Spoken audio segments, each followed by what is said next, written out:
stretch, the Guadalupe River. Also tonight, there are still questions about the response to the flooding at the local level by FEMA. Here's what happened today when a local reporter asked President Trump about the emergency alert delays. Several families we've heard from are obviously upset because they say that those warnings, those alerts didn't go out in time, and they also say that people could have been saved. What do you say to those families?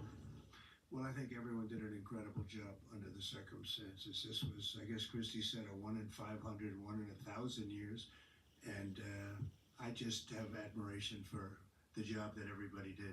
There's just admiration. The only bad person would ask a question like that, to be honest with you. I don't know who you are, but only a very evil person would ask a question like that. I think this has been heroism. This has been incredible, really, the job you've all done. It's easy to sit back and say, oh, what could have happened here or there, you know. Maybe we could have done something differently. This was a thing that has never happened before, and nobody's ever seen anything. I've never seen anything like this. I've gone to some real bad ones. I've never seen anything like this. So I admire you, and I consider you heroes and heroine, and I think you've done an amazing job. With more on the president's visit, here's CNN's Ed Lavendera. It's hard to believe the devastation. Trees that are 100 years old just ripped out of the ground. I've never seen anything like it. We're filled with grief and devastation. Just the loss of life. And unfortunately, they're still looking. They're still looking. There's a lot of missing. In Kerrville, President Trump and the First Lady met with flood victims' families. We are grieving with you. Our nation is grieving with you. During the president's visit, first responders and teams of volunteers kept searching for victims. Crews also continued the massive effort to remove debris and clean up dozens of miles of flood damage in Kerr County. More Texas counties were also added to the president's disaster declaration, which will provide more recovery assistance through FEMA.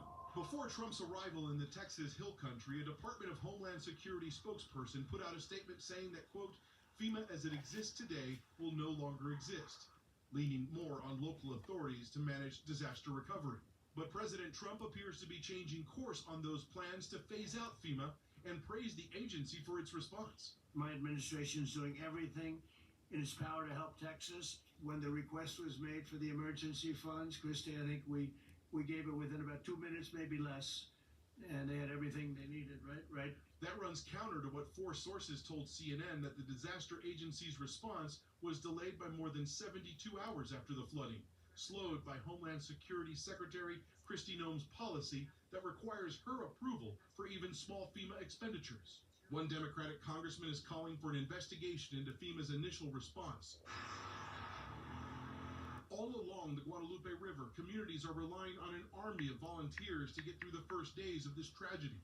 Texas officials say more than 12,000 volunteers have descended on the disaster zone, while local residents are giving mixed reviews to FEMA's response under the Trump administration.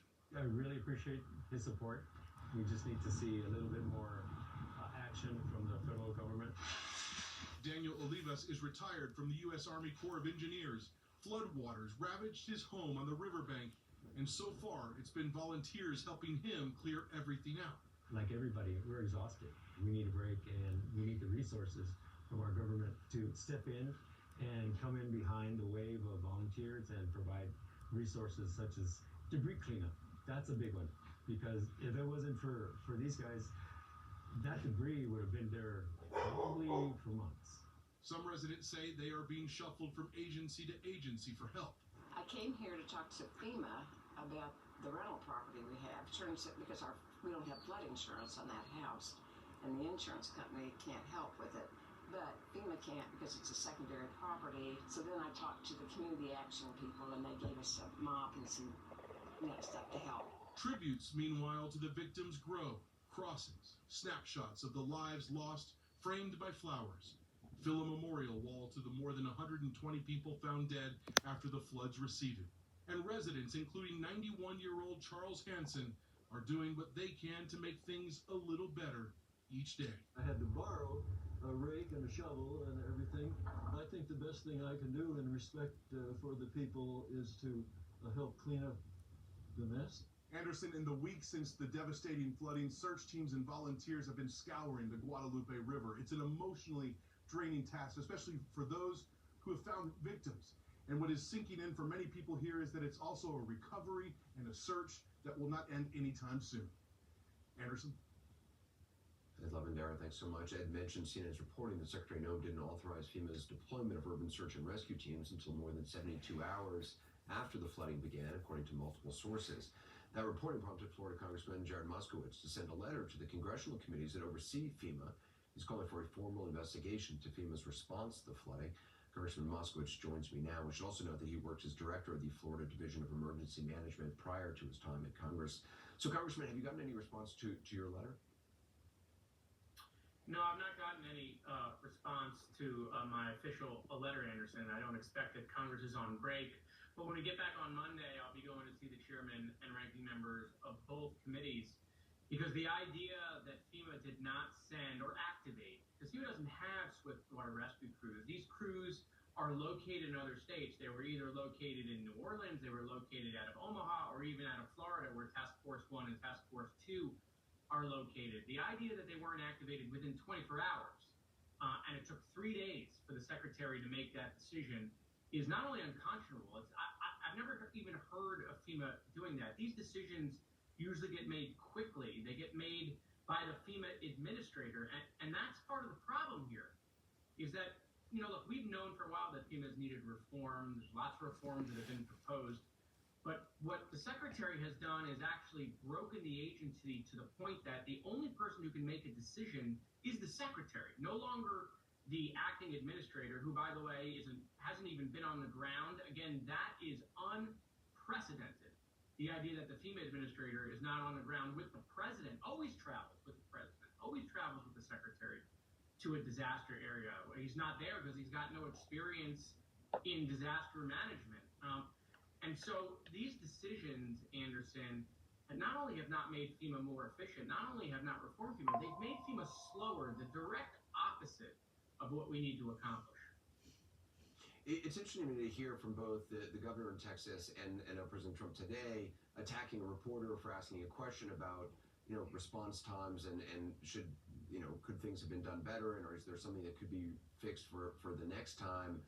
President Trump certainly had no problems criticizing disaster response of his predecessor or of FEMA officials or others during, in the response to Helene, for instance. Oh, I'm shocked, Anderson. I'm shocked that, things went so poorly 7 months ago and now they're perfect. I'm shocked that that's the response. I'm shocked that a Republican governor is saying a Republican administration is doing fantastic. I'm shocked. I can't believe that that's the response we're getting.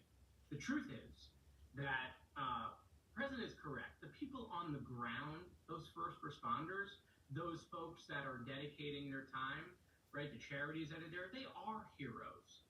But the point of government in this instance, the point of FEMA, is to organize this. It's to direct it.